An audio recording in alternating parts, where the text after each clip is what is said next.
Greetings and welcome back to Room 303 and our Talks with Walt, as we have been calling our readings through the deathbed edition of Walt Whitman's Leaves of Grass. We turn now to Goodbye My Fancy! Exclamation point.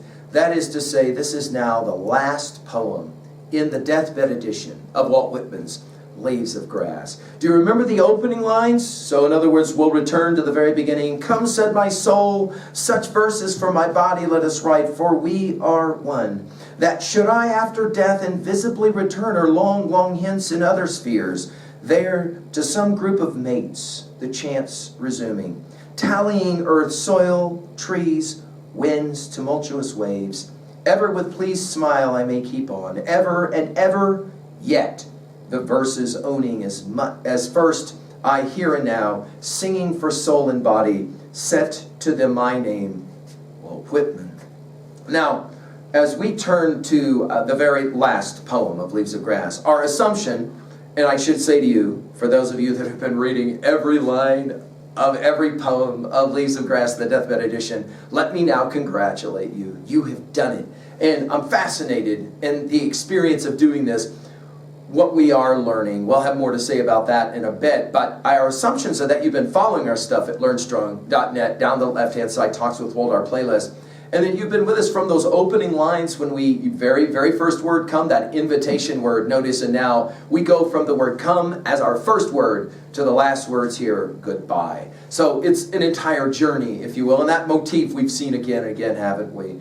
Now, my hope is that you have been with us as well for the set of introductory comments to the second annex, as it's called, Goodbye My Fancy. And of course, we had a previous poem, Goodbye My Fancy. This one, of course, differentiated by the exclamation point at the end, and we'll have 4 of these exclamation points in the poem itself. Now, as we have done throughout, our Nortons will give us some background information here. This poem, by the way, fancy, this word itself, we'll have a bit to say about, but it's not totally clear in this poem who or what fancy is.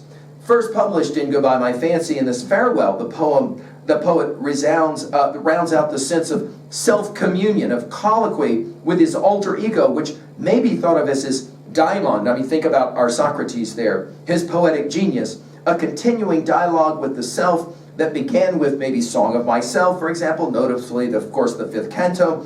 And of course, this takes us back to the idea of fancy as well from the earlier note, and there will be some referencing there as well, that you know, there's some comment made that takes us back to the little note at the beginning when we first met. Goodbye my fancy.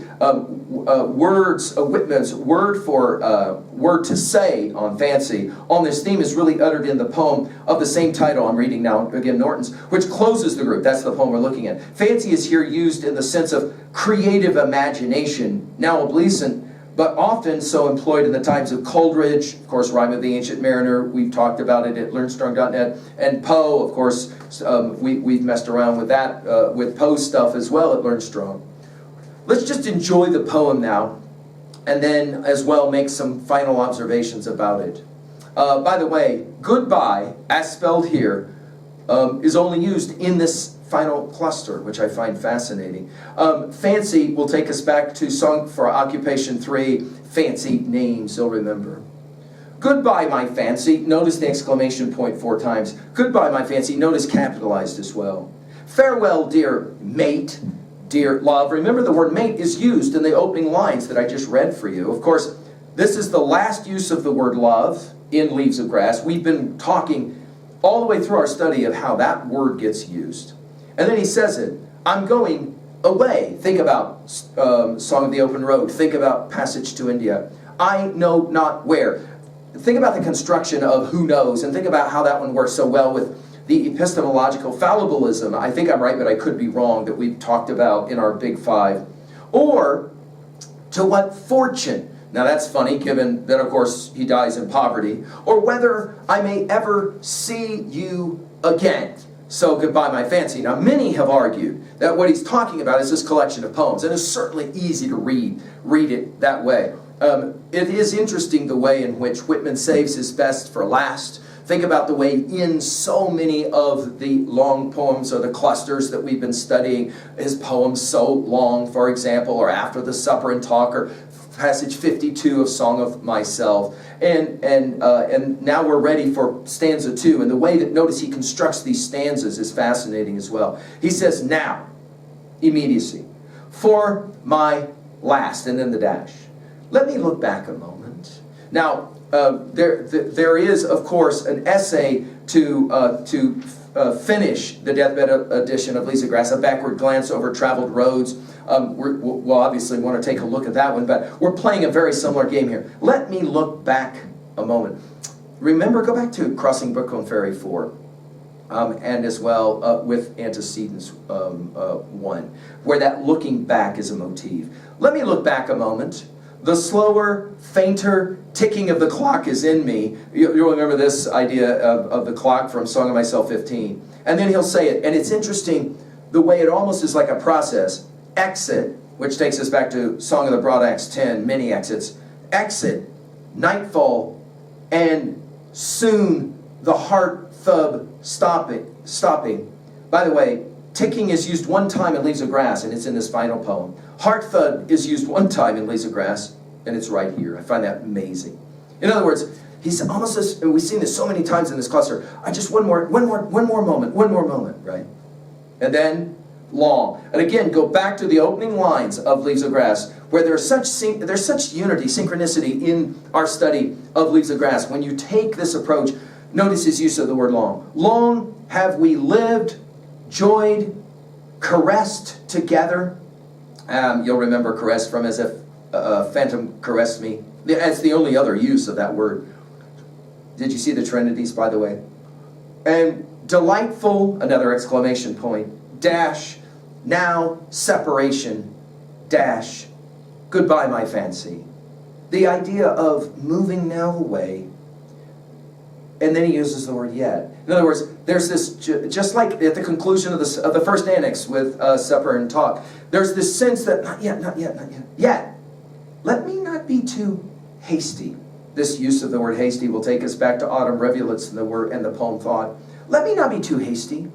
And then we're back to the word long. Long indeed have we lived, slept, filtered, become really blended. Remember when the full-grown poet came? Blended into one. Now, of course, as we finish our study together, it is an easy temptation to say, let's just go back and make references every time we see them to the stuff before. But we cannot miss this one. So notice he used the word filter. Do you guys remember passage 52? Seems like a long time ago when we did this one together, huh?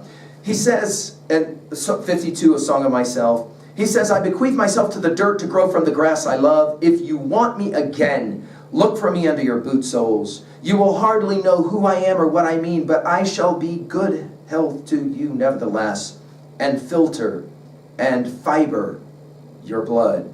And of course, the idea of filtering, which takes us again to the final poem, the idea of filtering takes us back to Song of Myself too. Do you remember this one? So notice we just keep kind of going back into the poem. He says, stop this day and night with me, and you shall possess the origin of all poems. You shall possess the good of the earth and sun. There are millions of suns left. You shall no longer take things at second or third hand, nor look through the eyes of the dead, nor feed on the specters in books. You shall not look through my eyes either, nor take things from me. And then finally, you shall listen to all sides and filter them from yourself. I love this way that he uses the word filtered here one last time. I've told you guys, and I'll say it one last time, I think Whitman is having so much fun writing and publishing these poems and believing, go back to Brooklyn Ferry, that you're going to be engaging in these talks with Walt, as we've called them. And so the filtering hopefully has happened and the blending has happened. Now we've noticed we've gone from now to yet to then. Then, if we die together. Pals, and we've said this is a poem, a collection of poems for pals. Pals always love these lines the best. Who is your favorite pal? And think about the way these lines resonate for you and for them. Then if we die together, parenthetics, yes, we'll remain one. Notice one was the blended into one of the previous line.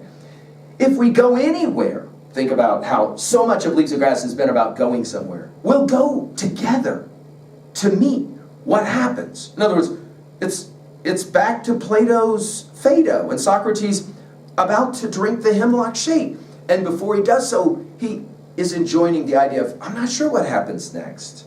The curiosity. And then we're going to get to these maybes, the three. Maybe we'll be better off in blither.